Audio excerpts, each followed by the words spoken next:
As a Hindu આપણે દરેક ધર્મને રિસ્પેક્ટ કરીએ છીએ, દરેક ધર્મ પૂજનીય છે, દરેક ભગવાન પૂજનીય છે, દરેક ધર્મના દરેક ધર્મ ગ્રંથો પૂજનીય છે, પણ એનો અર્થ એ નહીં કે બધા ધર્મ ગ્રંથોની ખીચડી આપણા ઘરે આપણે કરીએ અને દરેકમાંથી એક એક વાક્ય વાંચીને આપણા જાતને કન્ફ્યુઝ કરીએ, કે દરેક ધર્મ કઈ અલગ અલગ કે છે.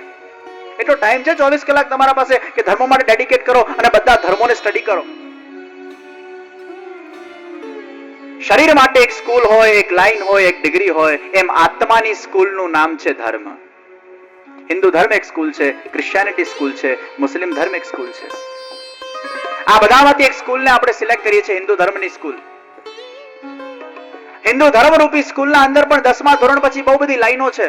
પુષ્ટિ માર્ગ છે, સ્વામિનારાયણ છે, ઇસ્કોન છે, આ છે, તે છે, ઘણી બધી લાઈન્સ છે. Out of that we select one line, જેમાં આપણે ડીપ જઈને એને સમજીને આપણા જીવનને આત્મકલ્યાણના માર્ગે લઈ જઈ શકીએ.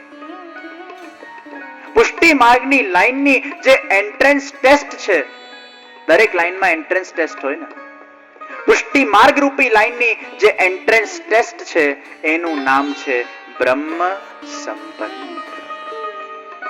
આ લાઈનના અંદર જ્યારે પ્રવેશ કરવો હોય તો સૌથી પહેલા બ્રહ્મ સંબંધ લેવામાં આવે છે, પરમાત્મા સાથેનું રિલેશન થાય છે, પછી આ લાઈનના અંદર પ્રવેશ મળે છે. જીવાત્મા એ પરમાત્માનું અંશ છે. આપણે બધા જે ભગવાનના સંબંધને ભૂલી ગયા છે અને બ્રહ્મ સંબંધ લેતી વખતે ભગવાનને આપણે કહીએ છીએ, હે ભગવાન, મારું દેહ, ઇન્દ્રિય, આત્મા બધું આપના ચરણારવિંદમાં હું સમર્પિત કરું છું. હે કૃષ્ણ, હું તારો છું. શ્રી કૃષ્ણ શરણમ મમ.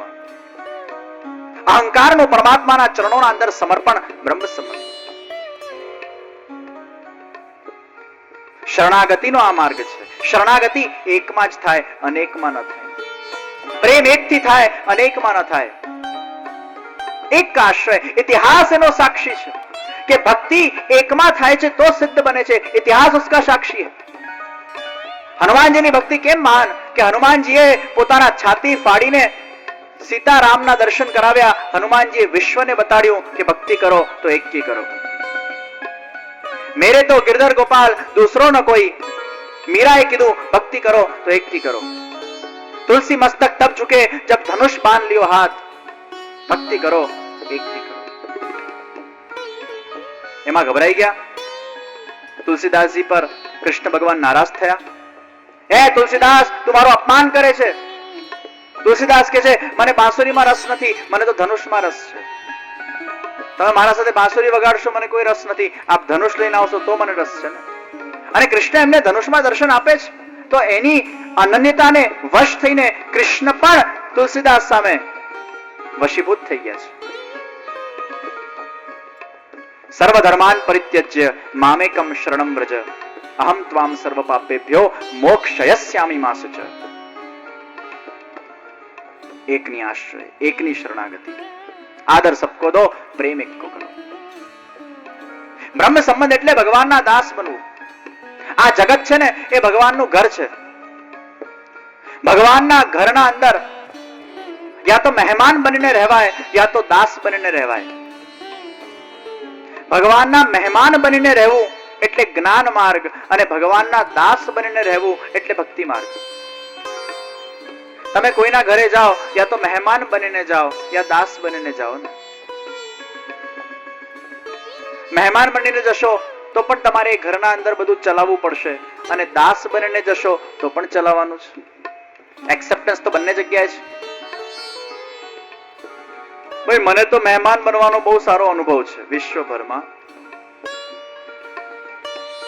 મારી એક કથા પૂરી થાય બીજી ચાલુ થાય એટલે બધે દર 7-7 દિવસે મારો પડાવ બદલાય. મારા સાથે આ લોકોનો બદલાય.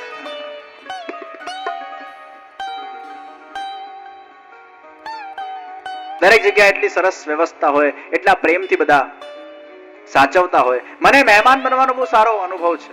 તમને પણ હશે, ખબર નહીં હોય પણ ન પણ હોય. કોઈ જગ્યાએ તમે મહેમાન બનીને ગયા અને પહેલા દિવસે ટેબલ પર કારેલાનું શાક આવે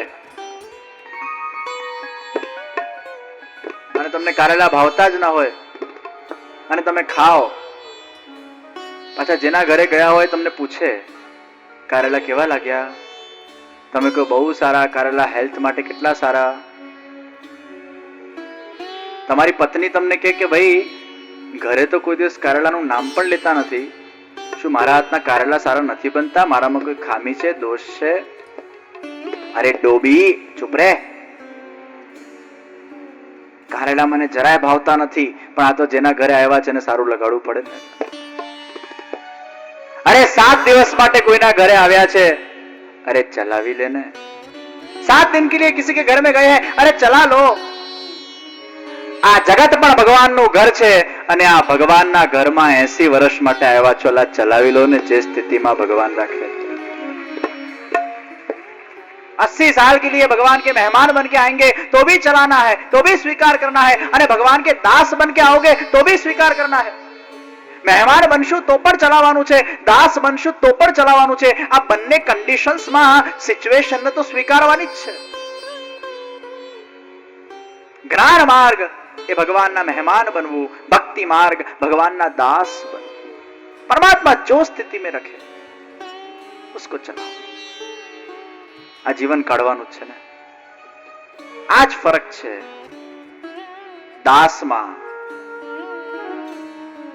દાસ એ સહે છે, પણ જે ભગવાનનો ખાસ હોય ને એ માંગે છે. જે પોતાના જાતને માને ને હું ખાસ છું એ માંગે, કેમ કે એને ભગવાનથી કે એક્સપેક્ટેશન છે. કેમ કે ખાસ એટલા માટે જ બન્યો છે કે મને કંઈક આમાંથી જોઈએ છે. જે દાસ હોય ને એ સહે છે, જેના અંદર સહન શક્તિ છે. આ અહંકાર એટલે આય. જ્યારે એકલો આય છે, આ આય સાથે એની ઈચ્છા છે, એની એક્સપેક્ટેશન છે. એની એક્સપેક્ટેશન પૂરી થઈ તો સુખ, અને એક્સપેક્ટેશન પૂરી નહીં થઈ તો દુઃખ. પણ આ આય જ્યારે સરેન્ડર થાય છે, બ્રહ્મ સંબંધ લે છે, દાસ બને છે, ત્યારે આ આયના કેન્દ્ર બિંદુમાં ભગવાન આવે છે. મારી ઈચ્છા પૂરી થઈ તો ભગવાનની કૃપા, અને મારી ઈચ્છા પૂરી નહીં થઈ તો ભગવાનની ઈચ્છા. જ્યાં ભગવાન કેન્દ્ર બિંદુમાં આવી જાય છે ત્યાં બંને નેગેટિવ પોઝિટિવ સિચ્યુએશનને સ્વીકાર કરવાની એક ભાવના દ્રઢ થાય છે કે મારું જે પણ થઈ રહ્યું છે એમાં ક્યાંક ને ક્યાંક સારું છે. પૂર્ણ શ્રદ્ધા है કે ભગવાનના હું શરણે ગયો છું ને એટલે મારે નિશ્ચિંત થઈ જવાનું છે.